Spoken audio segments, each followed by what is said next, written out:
Two. We opened on November 22nd, 1963, Dealey Plaza, Dallas. We come to learn that two of the spectators waiting for Kennedy's motorcade possess technology that, while disguised, is very much out of place.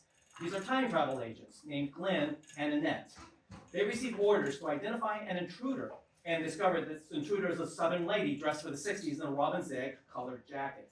When Annette engages the intruder, weird stuff happens, and Annette is suddenly gone. When Glenn can't locate her, he runs to hide and initiates a time jump. Glenn arrives back at Project Madeline, a super top secret time travel facility where he finds the science team hard at work trying to figure out what happened to Annette. That team is led by Drake Corbett, who happens to be in love with Annette, even though she's married to Glenn. Anyway, the physicists determined that Annette has fallen into what they call the drink, which is their term for the massive realm outside the dimensional construct of our universe. And no, this is not a multiverse story. This is more omniverse. This is like beyond multiverse. Just so you know, not just another multiverse thing. Anyway, Drake devises a plan to send Glenn back to 1963 to prevent Annette's disappearance. But to add to the predicament, as a matter of protocol, while any agent is displaced in time, the facility wraps itself in what's called the neutral field that prevents history from being altered by interactions in the past. With an agent missing, the neutral field will not disengage. So no one can leave or enter the facility, and no one can just turn it off. So they are trapped with limited food and air until a paradox, with two X's, is resolved. We pick up the movie with our scenes while Glenn is prepping for his return mission to 1963. That's off screen. In these scenes, we focus on two characters, Colonel Ferris, the military officer in charge of the operation, and Robert Parinto, an observer from the NSA who knew the alien intruder would be there, but precisely how he knew, he's, quote, not at liberty to divulge. So, phew, okay, thank you. And with that, our cast is, as Robert Parinto, no one other than John Billingsley. As physicist Jerry, Darien Golden. Woo! As physicist Roy, Bill Series. As operations manager Henry, Beth Damiano.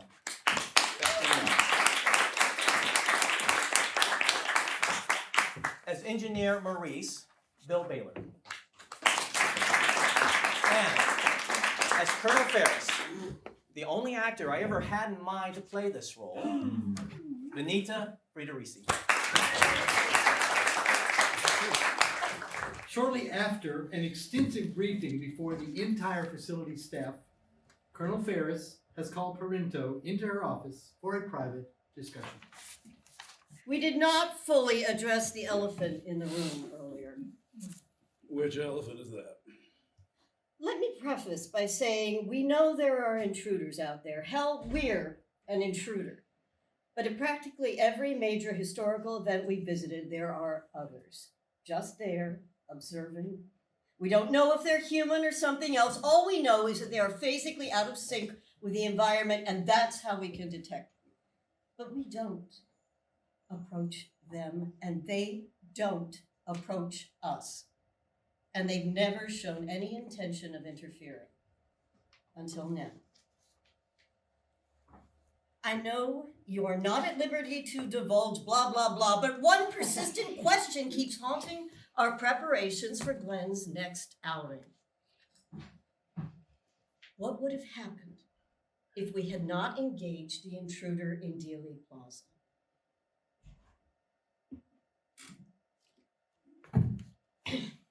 More consequentially, what will happen when we retrieve our agents early? Does the lady in the robin's egg jacket change history or what?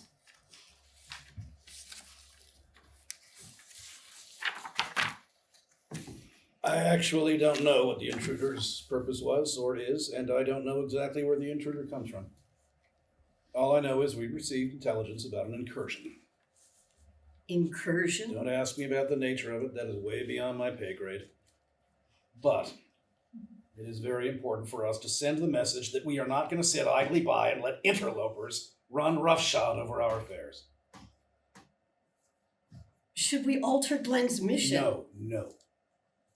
There's only one piece of the puzzle. Let's get Annette back, disengage the neutral field, so I can rejoin my colleagues addressing this matter. Mr. Parento, what's at stake here? In a word, self-determination. Our right to control our own future as a species without the interference or tyranny of outside forces. Or to put it more bluntly, we don't want to see the human race eaten alive.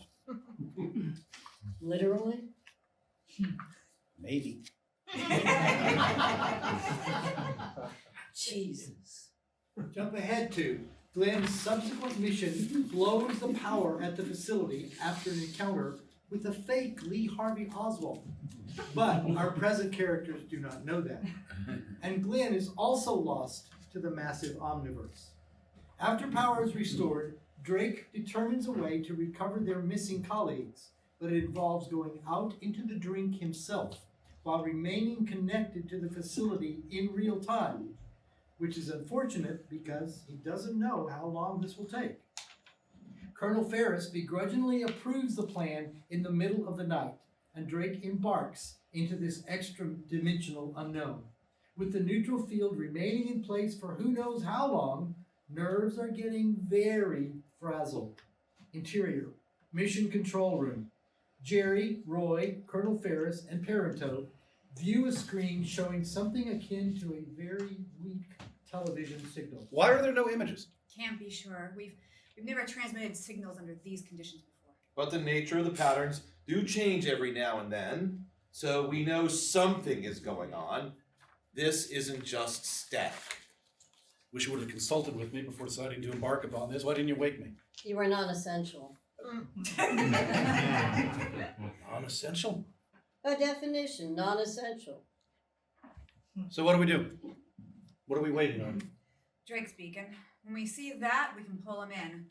Hopefully with one or both of our other people. And what the fuck happened to Glenn? He fell in the drink. How? We don't know. Isn't it your job to know? We don't know. Her raised voice brings a nervous hush to the room. Ferris leans into Parento with a cold stare. Look, Mr. Parento, we have just as much at stake here as you do. You have to accept that there are certain things that are outside your purview and outside your control. You have no idea what you are dealing with, lady, and how far-reaching this situation is. Only because you won't tell us what we need to know, and don't you ever call me lady again. Fine! How do we get Drake back here? We log on to him, we activate his beacon. No way to retrieve him without him taking that action. No. He could be dead for all we know. His wristband and his chip floating around somewhere. What do you propose we do exactly? I don't know. But somehow, someday, I'm going to get back to Washington, and when I do, I guarantee you, there is going to be a shake-up in management around here. Do your worst, Mr. Parento. I'm not scared of you. No one is scared Well, of you should be scared of All me. of a sudden, there's a loud metallic thumping. Thumping. It resonates throughout the facility. What was that? I don't know.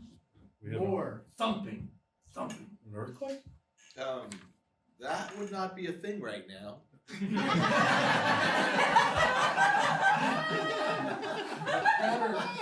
The pattern of thumping varies, almost as if something very large is trying to find a weak spot so it can break into the structure. Everyone continues to listen with great apprehension. This is new. Investigate. Yeah. She turns to an intercom. Henry, are you hearing this? Meanwhile, Parento's eyes dart around the group in fear, and maybe a little scheming. Then he turns abruptly out of the room. We catch a close-up of another member of the science team in the background.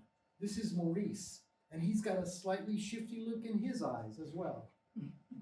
Now, after scenes of Drake discovering a trans-dimensional war taking place, we jump forward to Interior Research Facility, Operations Area. Henry, the operations manager, leads a team studying equipment dedicated to the physical facility. The thumping from outside continues. Henry is at a central station briefing Colonel Ferris. There's definitely something from outside our universe coming at us. The pattern of the thumping would indicate conscious intent, but who can really be sure? What I can tell you is that the neutral field is intact, and that may be the one thing that's protecting us from whatever it is. So are they like bumping into the field and the reverberations of that impact is what we're hearing? That's as fair an interpretation as anything else we can offer. So structurally we're sound. At this moment, yes. You'll let me know immediately if that changes. Absolutely. The colonel pats Henry on the arm and walks away. What the hell did you unleash, Drake? Interior research facility, private quarters. Parinto is meeting discreetly with Maurice. Colonel says we can't access the controls to the neutral field. You can't access the controls, but you can sever the connection. You can. There's a certain amount of hardwiring involved. A portion of that wiring is right under our noses. Then you know what to do. I helped set it all up. I take it you don't believe Drake will get us out of this fix. I've worked with Drake Corbett for 10 years. I don't trust that he's going to do what's necessary. He's going to do what's necessary and only what's necessary. Really? He's a little too fascinated in all of it. There's no lie. I can do that. I don't want to suffocate. No, you're not alone. Parinto shifts in his seat, reading the room. I take it you're looking for a little additional incentive? Maurice's non-answer is his answer. I can set things up on my phone so that the moment I get a Wi-Fi or data signal, $1 million will immediately transfer to the bank of your choice. Look at Ted. 10 million. 10 million. 10 million will raise a lot of eyebrows. 1 million to raise a lot of eyebrows. Yes, that's true. All right. Good morning. Here's my account. Stand ready. At first taken aback, Parinto snickers a little as he takes the paper. And end of scene.